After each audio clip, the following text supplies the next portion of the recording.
G-voetbal, dat is een eigen competitie van mensen met een verstandelijke beheinding. In Friesland binnen maar 4 clubs die eigenlijk op de website dit vermeld hebben. En dat binnen Jouren, Drachten, Blauw-Wit en Broeksterwaarden. In december 2005 toen ben we weer begonnen met G-voetbal. Een van die is bijna onder en Dirk Pieter weet ik nog wel. Die ben nu met de jeugdbestuur, het bestuur van Broekster Boys toen nog. Toen we de jeugd er net bij waren, maar toen ben ik begonnen met een trainingsgroepje van 8 jongen ben. En dat is nu uitgegroeid tot een volle grote groep en competitievoetbal.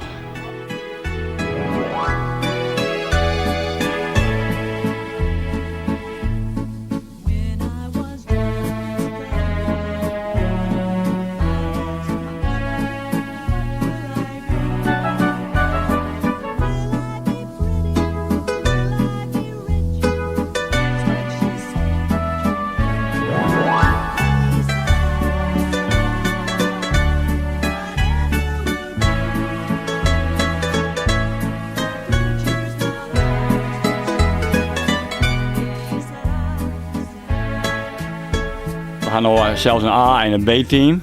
En dan hebben we tegenstanders in Asten, Grenjes, Drachten, Jouren en neem maar op. En dan hebben we allemaal 3 weken wedstrijden. En dan spelen ze meestal 2 wedstrijden op een dag, op een sneeuw. Het uitgangspunt is altijd dat de band plezierheid voetballen.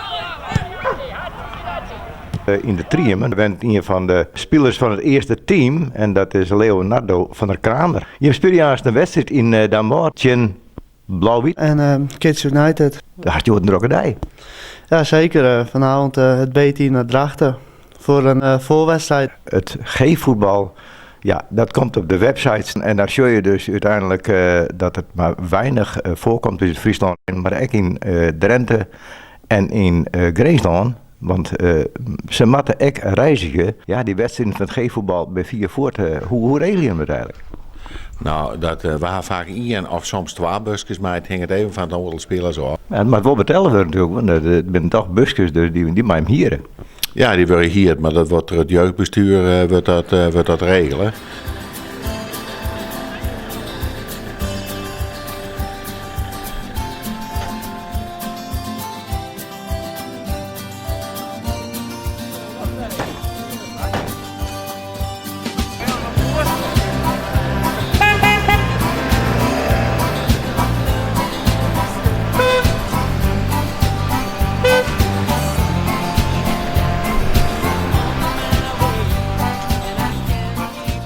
We hebben gelukkig dit jaar weer een subsidie gekregen van het Fonds Sport Gehandicapten. En we zijn heel blij dat zij nog instemd hebben met een vervoersregeling. Wij kunnen 3 jaar lang wij de rekenties voor het vervoer opsturen naar het Fonds Sport Gehandicapten. Nou, dat willen die betalen.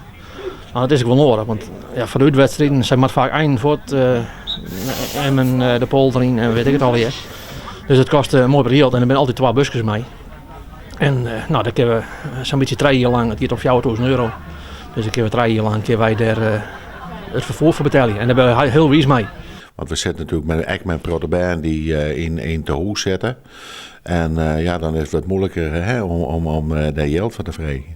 Ja, dat wordt natuurlijk wel gekjaren. En dat is echt een beetje mijn spanning eruit. Maar het is wel mooi. En de band vindt het echt prachtig. We nemen de hoen eigenlijk vaak mee als mascotte van hun. De spelers ben ik gewoon lid van de KNVB. We proberen de contributie wel behind te houden. Het zit er ook nog €100 per jaar, denk ik. En daar krijgen ze dan ook alles voor, de kleren en dat soort dingen. Maar dat is ook wel nodig. Wij hadden vooral bij het trainen, daar zit gewoon bij, dan maak je hartstikke op neer, maar er een begeleider bij.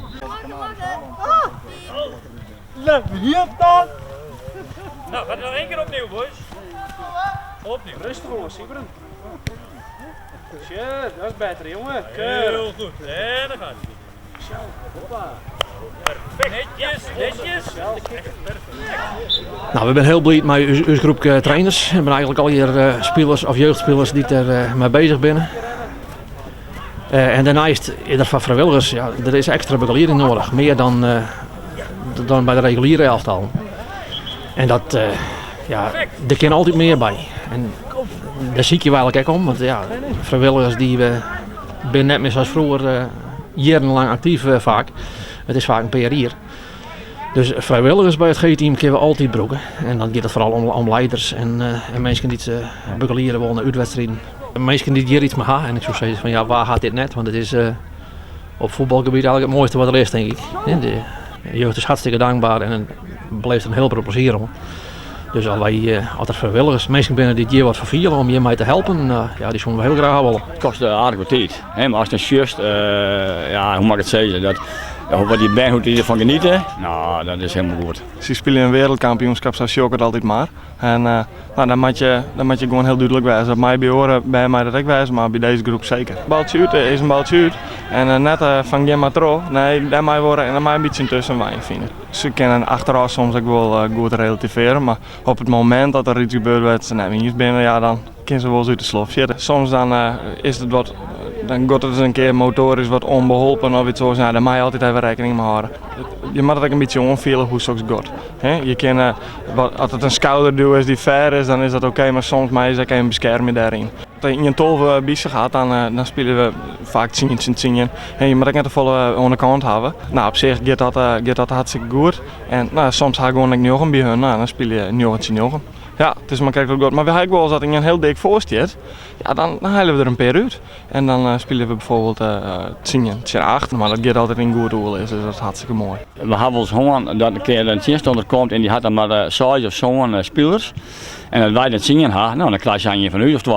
En door zijn we nog een doen. En het gaat fantastisch. We moeten wel mooi, er zit bijvoorbeeld in een team maar 4-0 achter, maar scoort dat andere team dan 4 in.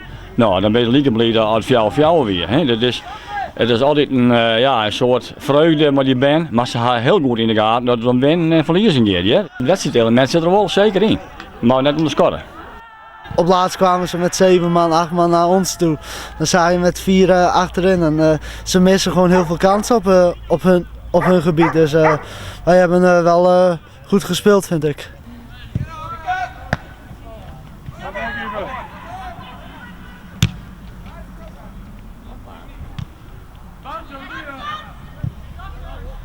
Ze kwamen gewoon steeds dichter bij het goal, dus we stonden ook achterin goed te verdedigen om hun niet bij onze goal te krijgen. En we hebben gewoon heel goed gespeeld om deze wedstrijd te winnen. En dat is gelukt deze keer, dus daar zijn we wel blij mee.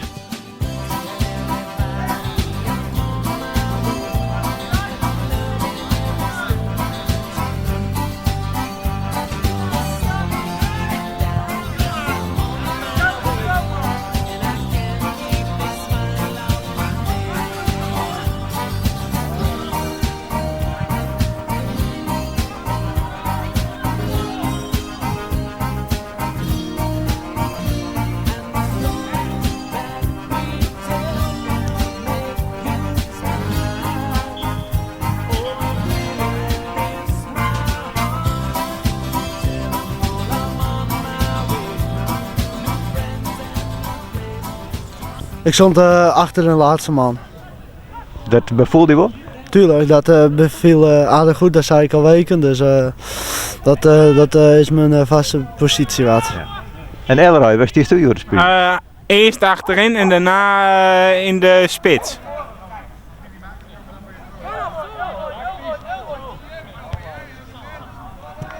Ja, ik had heel veel goede corners.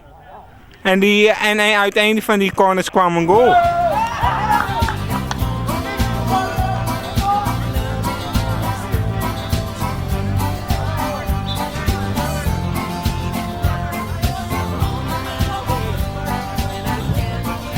Laatste minuut zit er helemaal mis in Elroy? Ja, gelukkig stonden we nog goed achterin. We hadden ook een supergoeie keeper, moet ik zeggen, vandaag.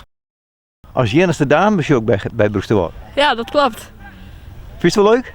Ja, zeker. Ik moet altijd in de jongens aanboksen, maar voor de rest is het wel leuk.